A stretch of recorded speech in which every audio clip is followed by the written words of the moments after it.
Hello and welcome to this section of the MATLAB tutor. Here we're going to begin to talk about vectors in MATLAB. And in truth, vectors and matrices really form the core of MATLAB. In fact, the name of MATLAB is Matrix Laboratory. The MAT means Matrix Lab. Vectors and matrices are basically the same thing, and so the core of what we're going to learn here and also with matrices, it really forms the core of how you use the program. So we need to crawl before we walk. Let's talk about how do we actually enter a vector. You know, in physics or in some sort of mechanics class, typically we learn about vectors in terms of x, y, and z at first, right? X component, y component, z component. So you might see something like, 3 in the x direction plus 2 in the y direction, plus 3 in the z direction. Now, of course, I can't type it on my keyboards, but this would be like 3 in the x hat direction. The little house on top means unit vector. 2 in the y direction and 3 in the z direction. Or in most physics classes, actually you use I, J, and K, right? So you have to kind of envision these little hats above the I, J, and K because I can't type them, but basically that's what they are. So 3 in the I direction, which is X, 2 in the J, which is Y, 3 in the Z, which is K. And we write that down when we do our math. But really, when you think about it, the only thing that really matters here are the numbers. I mean, if you always know that when you talk about vectors, you're talking about X, Y, and Z, if you know that you're always going to be talking about X, Y, and Z, then you really don't even need these labels. The only thing that really matters is going to be the 3 and the 2 and the 3 over here, right? So in MATLAB, we don't write vectors in terms of how I have it here. We don't say 3 in the I direction plus 2 in the J direction plus 3 in the K direction. We don't write it like that. In fact, if you just hit enter here, MATLAB isn't going to have any idea what you're talking about. It probably thinks that I is some variable and J is some variable and K is some variable. It doesn't know that this is a vector at all.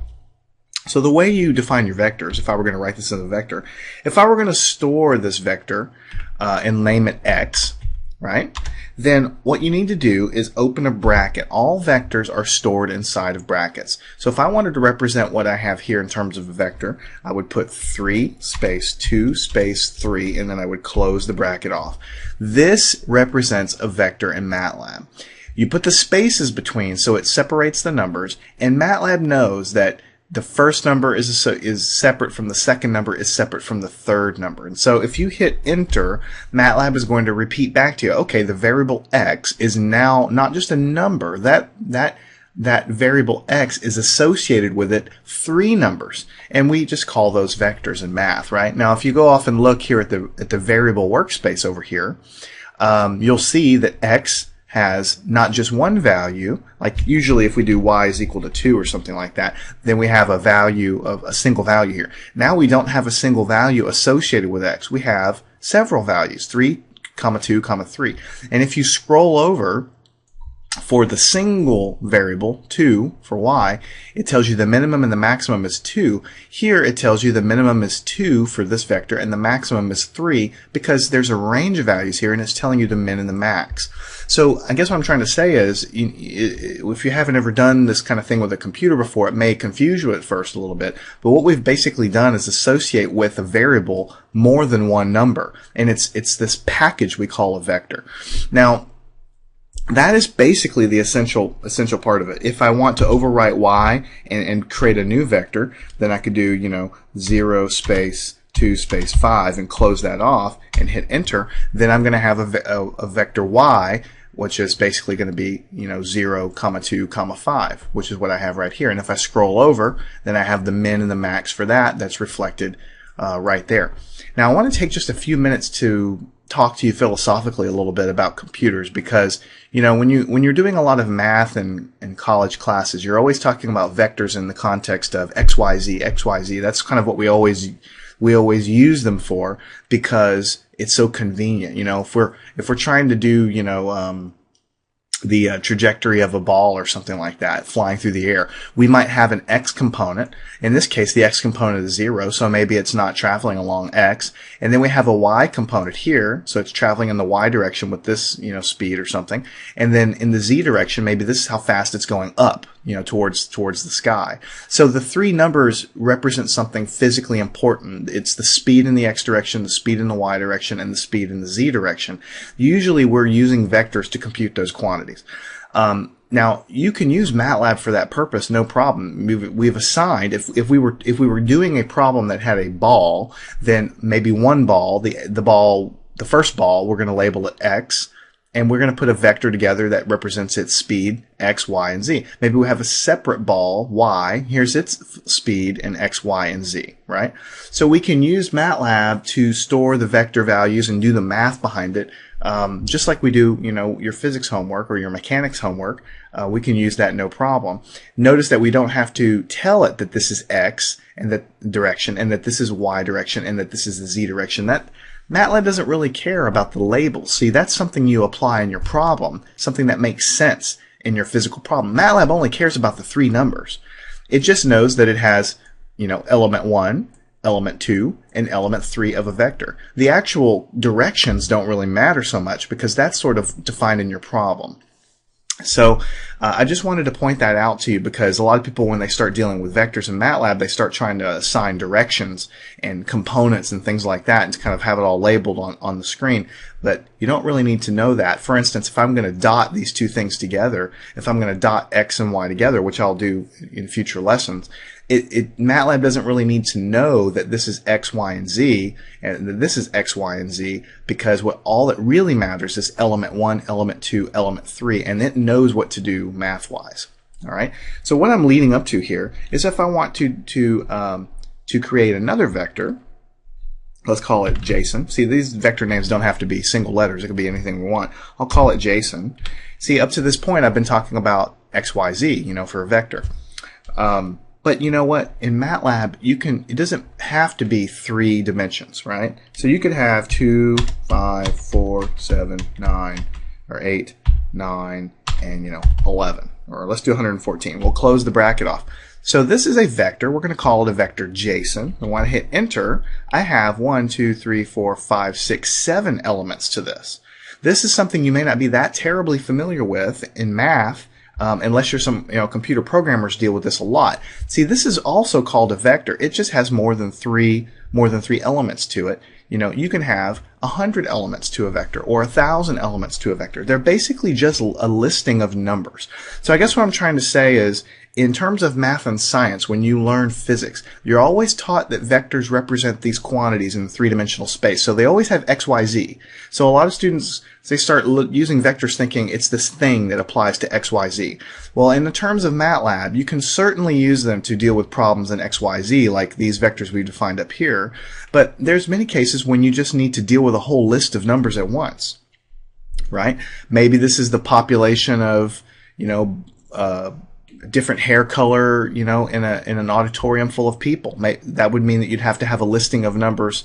Maybe there's 2 redheads, 3 or 5 people with black hair, 4 people with orange hair, 7 people with yellow hair, 114 people with brown hair. Maybe you need to store that in terms of a vector because you're going to do some kind of statistical analysis on it. So you would store it in what we call a vector.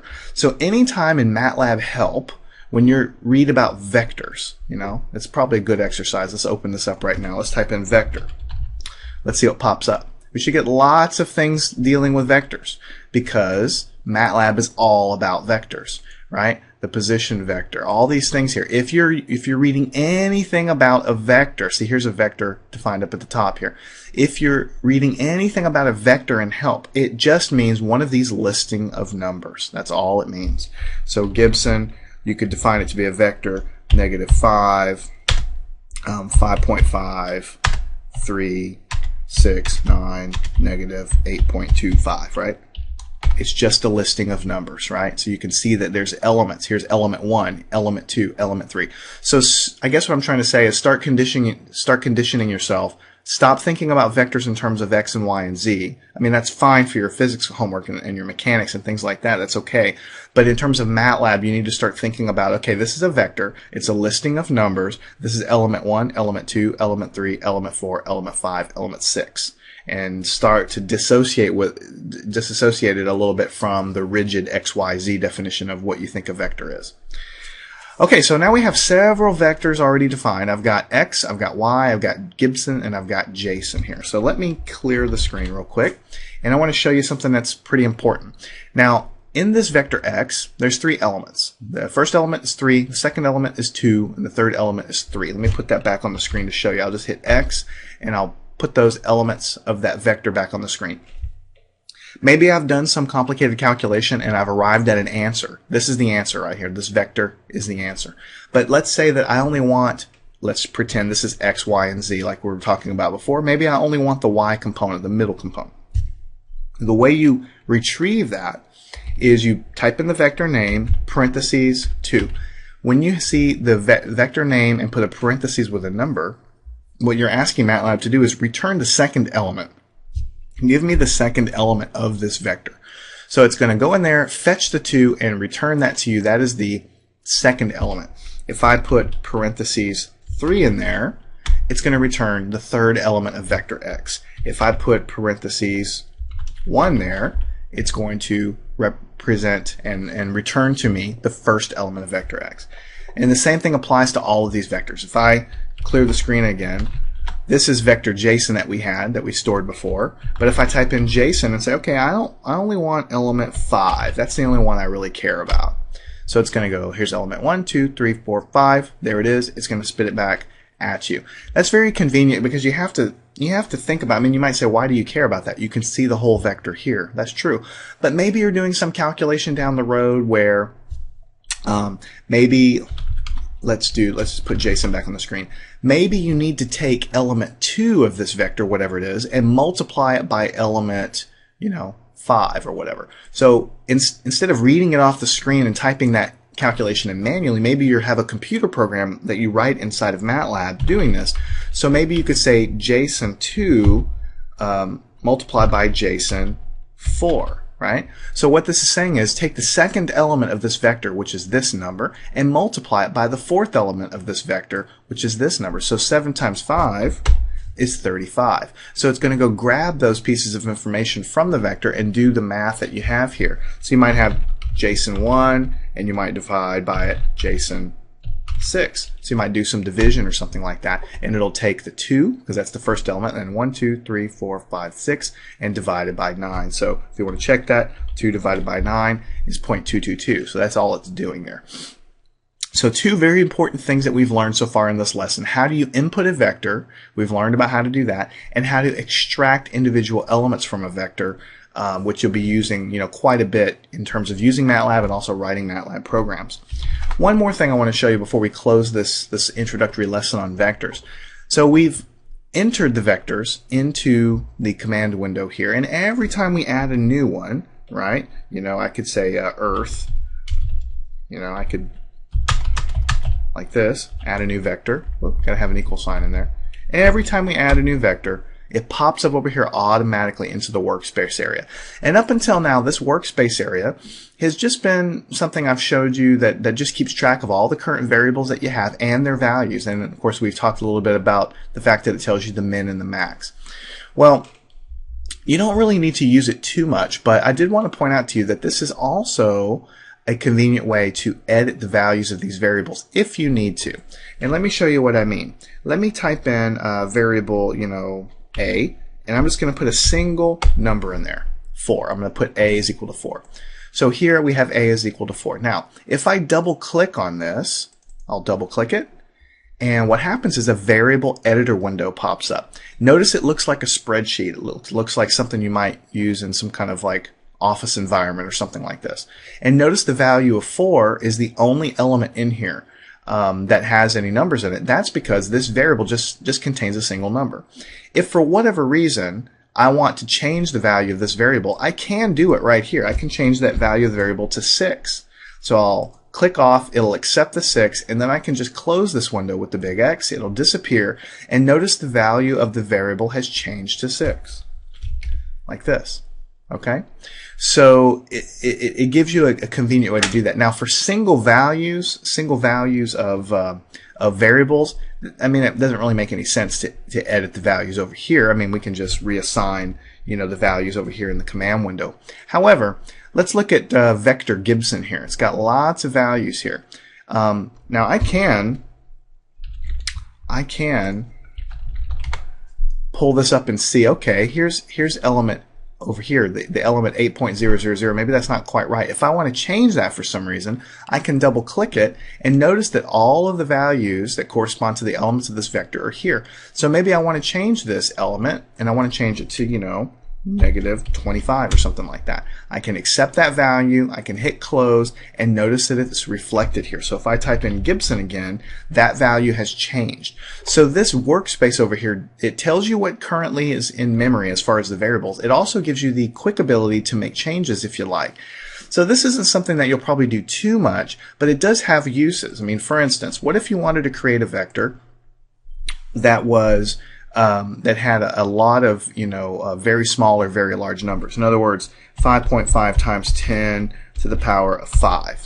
Okay, that's a pretty big number. Let's do 6.25 times 10 to the power of, you know, 7. Maybe this one over here is, we'll just do something that we'll just highlight everything like that. And then maybe we'll do, you know, -2.5 times 10 to the -17th or something like this. Very small and very large numbers. Certainly we could go into the command window and we can type this stuff into our vector, but if you have lots and lots and lots of very small and big numbers, then it might be a lot to type into the command window. So you can just go and enter it here, hit X. So now let me clear the screen, and if I type in Gibson, then that vector is basically represented here. Now you might look at this and say, well, this vector, the elements of this vector doesn't really line up with what we typed in here. But when what you really look at what MATLAB is doing is, it's because of the way the decimals are truncated. It doesn't quite look right. In fact, it's got 1 times 10 to the 7, so it's got a very large 1 with several zeros after it, multiplied by all these elements. If you change your format to something like long ENG, we've talked about those different format modifiers, for instance, then you can see that Gibson has all of the proper values in there. So this is -5, and then you have all of these other values. The last one here was -25 times 10 to the -18. So it's representing the same values that we basically typed in there. You know, you might use this workspace to create a very large vector, or in the future lessons when we talk about matrices, you might use it to create a very large matrix. It's not something you're going to use too much. Most of the time when you define a vector, you'll just, you know, you'll just type a vector yo-yo and just put the values in there like that and then operate on them.